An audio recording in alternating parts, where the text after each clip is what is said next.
ஏன் தலகாணி இது நான் தரமாட்டேன். ஏன் தலகாணி போ, ஏன் தலகாணி போ.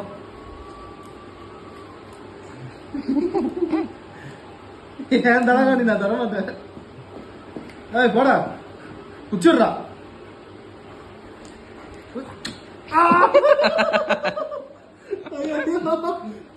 மாட்டான்டா படுவா. பொருள் எடுக்கிறா. போடா அப்படி, போடா அப்படி.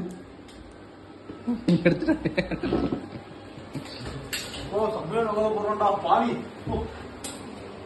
வாந்தானே இது, வாந்தானே இது, வாந்தானே எதுன்னு கேட்டேன். நகத்தை போடுறேன் இதோ கணத்துல மார்க் போட்டேன். இப்ப நாளைக்கு காலேஜ் போனா நான் எப்படி போவேன்? எப்படி போவேன்? எப்படி போவேன்? செகண்ட் செகண்ட் தான் தரமாட்டேன். செகண்ட் தான் தரமாட்டேன். அதான் எடுத்துடணும். இன்னும் கேட்டா வீடியோவை எடுத்துதான் இருக்கேன்.